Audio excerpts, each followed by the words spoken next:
go. Rebound. Bearcats have upset the number 5 ranked parents of Whitworth University. Out to Eaglesmith. 2 ball or 3. Give it 3. This is stolen away by Watts. He'll take it up and lay it up and down, and Watts extends the lead.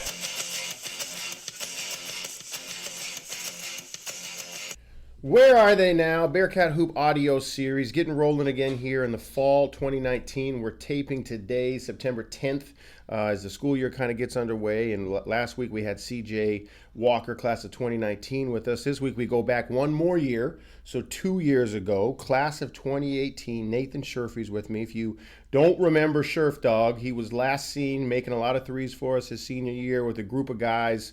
Brendan McCullough, Dylan Critchfield, Nico Troplin, Casey Thornton, Kano Ishii, that really have won the most games in the last 10 years of any class. Sherf's class was that group and really won the most games in individual season in a decade when they were seniors. So really did a nice job laying a great path forward for all the classes after them. And Sherf, it's an interesting deal because Sherf has been gone, but not really gone. Him and Nico and CJ and Jordan Jenkins have all been over at Atkinson Graduate School of Management. So I want to get into Sherf's story, what he's been up to, some of the cool stuff they're doing over here. But first off, welcome, man. How you doing, Sherf?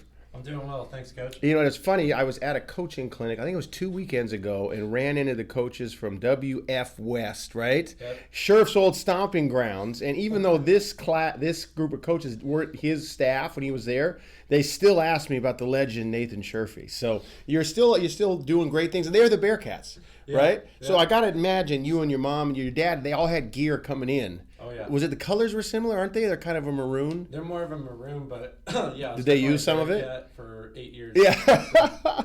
So, Sherf, take us here. Take us through the major you were in undergrad, and you didn't do the 3-2 program with Atkinson. You did 4 here and then went across the street. So take us through the major you had and the progression. Okay. Here I studied economics, so I got my major in economics, and I minored in civics, communication, and media. And then I decided to do a 4-2 because I thought I was actually going to go to UW for see, I didn't know that. MBA school, yeah. Okay. So they had a really good entrepreneurship program, something I was interested in, but they shut it down the year I was going.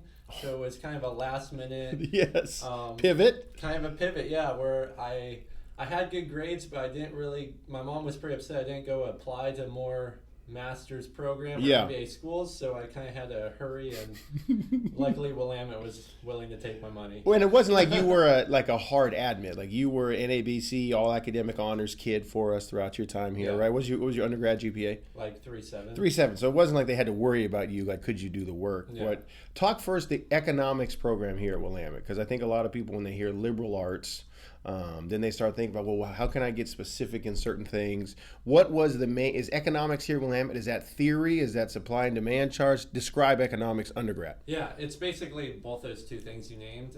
They really kind of teach you the concepts and theories behind like supply and demand, shifts in the market, and different theories such as Keynesian and just different theories throughout. They don't really have a business class, but the next closest thing would be economics for Willamette. Okay. And then, so when you were getting into that major, is that what you thought it was? You know, because I didn't recruit you and say, hey, sure, if you're going to be economics major, you just kind of went there. What was the thought process for you? And a lot of guys have. A lot of our guys have been econ guys. Yeah. No, I was just really interested in business. So, like I said, the closest thing was economics, but I didn't take one economics course prior. I didn't even know what supply and demand was before I got here. So when you started drawing all those, it was a whole new ball game? It was a whole new ball game. I didn't know that was a thing. So now you go across the street then. You guys graduate. Great last year. A lot of good things on the floor. You and Nico head across the street. Okay, Nico Troplin, who we'll get on here next week. We tried to get him today, but like I said, these two in their text, it's like scheduling dignitaries with their schedules. But so then you guys go across the street. What had you heard? What were you expecting? Had guys previously on the team told you about it that had done it? Go ahead. Yeah, so a lot of guys have done it before and have done really good at it. Jared and Hayden, they did the 3-2, so they were kind of 2 years before us because we waited to do the 4-2, but they had a great experience doing it. It was a lot of work for them, and I think not playing basketball actually gave me and Nico more time to focus on the NBA school, so I think it's been really beneficial. And that's a great, I didn't even think of that angle. So Sherf mentioned Hayden Russell, Jared Baumgartner, class of 2017, right before you guys. Were you guys roommates too? Yeah, they lived with me. So, I mean, there's the obviously, there's the in-house marketing campaign from the Atkinson Graduate School, but that's a great point. Like Jared, Hayden, CJ, Scoops, those are all guys that have done the 3-2, which is awesome, but it is a grind, with the stress of still having to worry about what Kip wants you to do with the calendar. But you and Nico were kind of free. You didn't have to worry. I mean, you could work out. I see you playing noon hoops. Yeah. But you didn't have to do the whole normal schedule. No. So go through the first year. You wrapped out. Give me what the first year at Atkinson looked like for you. It's a lot of work. I'd say the second year it's a lot more. You get to pick your classes. The first year they kind of just give you everything. You get, I think, one elective. Like laid out, you have to check these off. You have to check all these off. They kind of assign you to different classes, and it's a lot of work. I didn't really understand the team involvement, and they really focus on putting you in groups of people you would probably never work with or would not want to work with, and you guys have to do a whole month project together and really work together, because basically there's too much work for one person to do. So it makes you have to work with people and communicate with them. And that's interesting. So for you, talk to me about from your coming from a background of always being in sports. You know, you played football, you played basketball, you were always on a team. Did that help you feel like in that setting? Yeah, that actually helped me a lot, because I mean, through sports you play with all sorts of different people, and you really get to know people, and you really develop communication skills and how to work with people that aren't similar to you or maybe don't have the same perspectives as you. So this was basically just a transition to the same thing, but just not athletes. And so it was really easy for me to adapt, and Nico as well probably. Yeah. But I could see it really being a challenge for people that haven't played sports. For sure. Go forward now. So you kind of checked off all your requirements, right, in the first year. Now, what does this year look like for you guys? In the second year, obviously you're going to be done with it at this year, get the master that you want. What's the difference in the year 1 to year 2?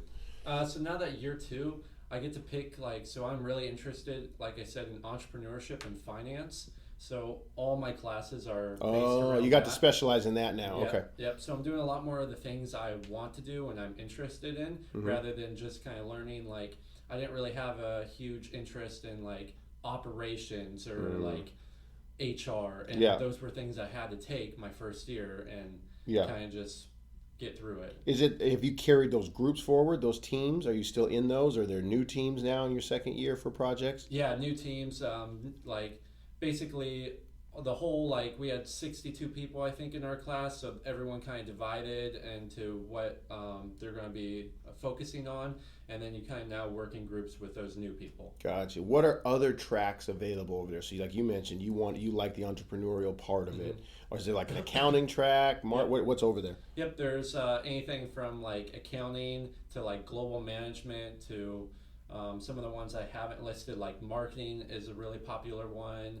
It seems to be, it's always management. I think HR is pretty popular. Finance and marketing are kind of their top 4. For you, and this does not have to be directly related to econ, although I'm sure the econ department at Willamette would like for there to be an econ class, but what classes that you took, or maybe what skills that you developed while undergrad, do you think have really applied over there? Doesn't mean we learned this and so now I use it, but is it a skill set? Talk about the relationship between undergrad to going across the street. Yeah, I would say it's not really any of the hard skill. It's more your soft skills of Willamette. Really, it gives you a lot of work and really makes you have to do your work. You have to read, and so that was different from high school. I think I was only given a 4-page paper to read in high school, and here at Willamette you have to read a 30 to 40-page paper every day. And so that really helped me transition to the MBA school, where they are shoving readings and cases down your throat. Yeah. And so it's not an actual direct class I took, but just a whole general learning process of Willamette. That's funny you say the reading, because we had our first, and you can think back when you were a skinny freshman on campus, we had our first breakfast lunch with this year's freshmen, and the one thing I said, guys, what's been more surprising than anything else? And they were like, not hoops, coach, basketball's basketball, blah, blah, blah. It's the damn reading. There's so much reading. What about from the Bearcat hoop experience? Is there a skill set you learn? It might just be the team thing you kind of mentioned, but that you can apply either to the grad school itself or just in general being a young adult now out on your own. What skills have translated?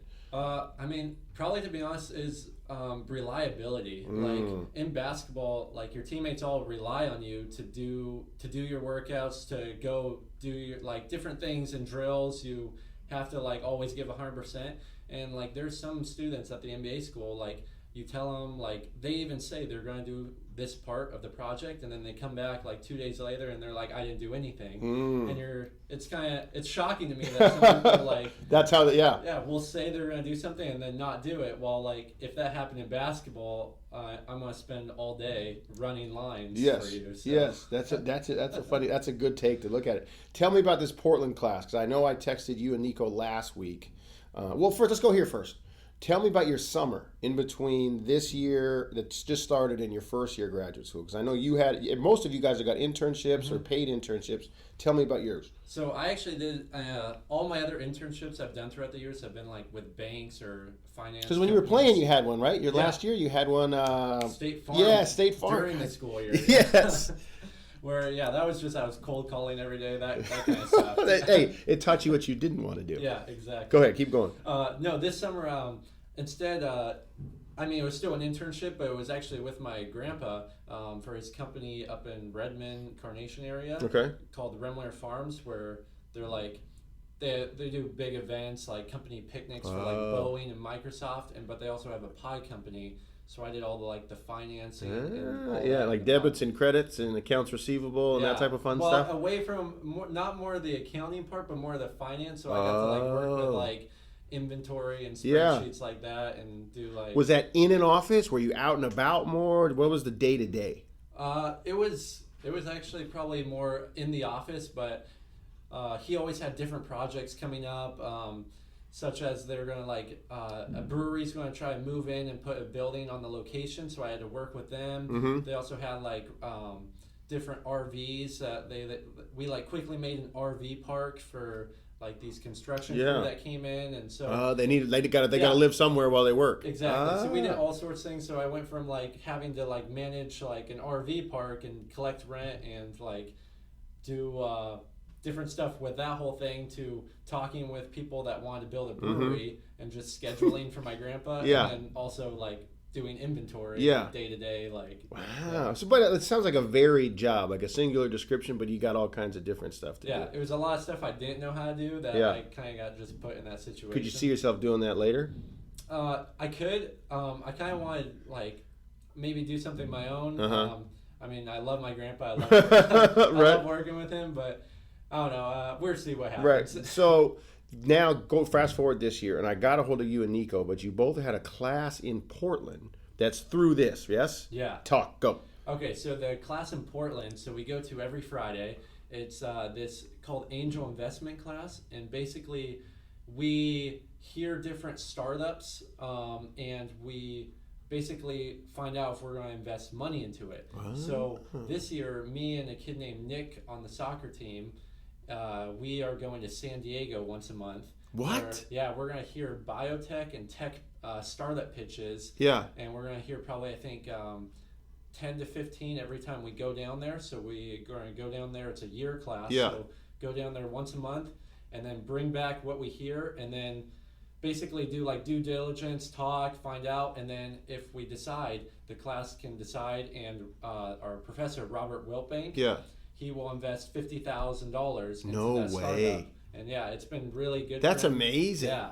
So he's it's his real money. This isn't we're not playing with life, the game money. No, this is real money, and this is what he does, and he's had amazing returns on some of these lots of them bust, but every once in a while, if he just hits 1 out of 10, that's all he needs. That's all he needs. So there's different groups that all bring back pitches from. Is it all biotech, or that's just your focus? That's where we're down into in San Diego. That's that, but it's all sorts of different. And then does he teach you guys the Fridays before you leave? Is he teaching you how to really do the due diligence? Yep, he's teaching us how to do valuations of a company, due diligence, and wow, that's on all the years and all the players we've had go through it. I don't know why I haven't heard of this before.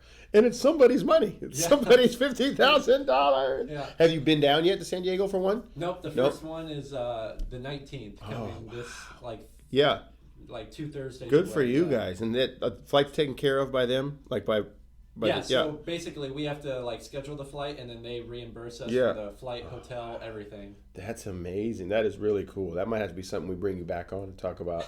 Maybe we'll use anonymous company names to say, well, this company X didn't have its shit together at all. That's amazing. Okay, now, so you do this, you help Robert. Yep. You help Robert get even more rich than he already is. Yep. You walk across stage, you get your MBA.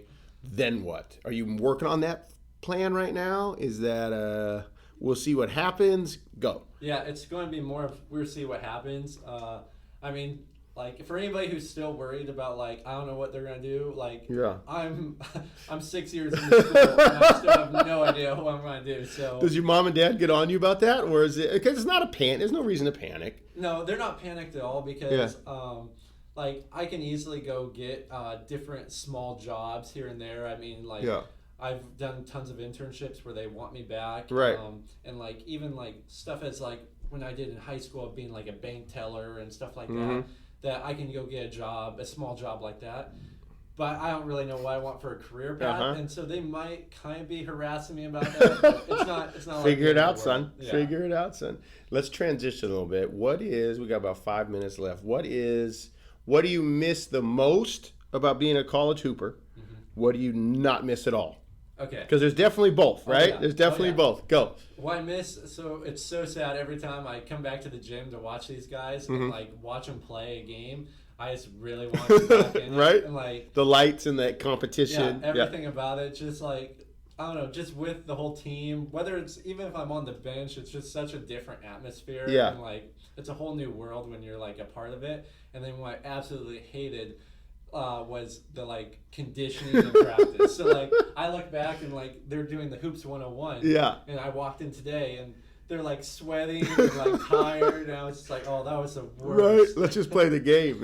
That's funny because I got to give Sherf's class a lot of credit. Last year when we beat Fox, you guys were all there for the Fox game, and then when we beat Whitworth, you guys, damn near all of you were back. Yeah. So we had a great team locker room where these guys were in it. You know, the current players were in it. It was a really cool setup because I think your group of guys really did one of the better jobs of any class we've had, really establishing that brotherhood. So talk about, like, obviously Nico and you are still together. How do you keep up with the other guys? And did you guys just go somewhere together, or you're going to? So yeah, this Friday we're actually all going to Colorado. That's so cool. To go surprise Dylan. Yeah. He just got engaged, so it's kind of like his surprise bachelor party. That's also awesome. There to support him for his dad. Yeah. So it's going to be a really fun. Are you guys like a text group? Are you our social media? Are you actually calling each other? How do you guys stay connected? Yeah, in the 21st century. Yeah, it's definitely text. It's almost like text through emojis and memes that only you guys understand. Yeah. I know this. Yesterday, on one of the days, Friday, I put up on the social Bearcat Hoop one. I put up, our Super Bowl picks, and of course, I picked the Cowboys. And Brendan McCullough from your class was my only Cowboy fan on the whole roster with me, and he gave me a big like on there and a tell him coach. So that was fun. The last thing I wanted to ask was: is there parts of is it different being a college graduate student? Not in the classroom. Just day to day than it was being an undergrad student? Do you feel more grown up? Like, because you got a degree, kind of, you're kind of official. Yeah. What's it feel like? No, I definitely feel more grown up. I don't know. I feel like when you're there, you kind of know everybody in the undergrad program. You know people from different classes, so you kind of almost have like cliques everywhere. Mm-hmm. And then when you're at the graduate school, you only know like basically the 60 people in your class and no one else. Mm-hmm. So like I now walk through campus because I'm still right across the street. Yes, yeah. I have no idea who anybody is. And well, when I see you, I like to say hello to you, Sherf. But hey, man, we love hearing from you. It sounds like you're enjoying the experience across the street. We want to, like I said, bring you back and update as things go forward for you, because I know it'll be a success. I'm not worried. Tell your folks I'm not worried about you. You'll be just fine. Nathan Sherfey, class of 2018. Thanks, bud. Thank you.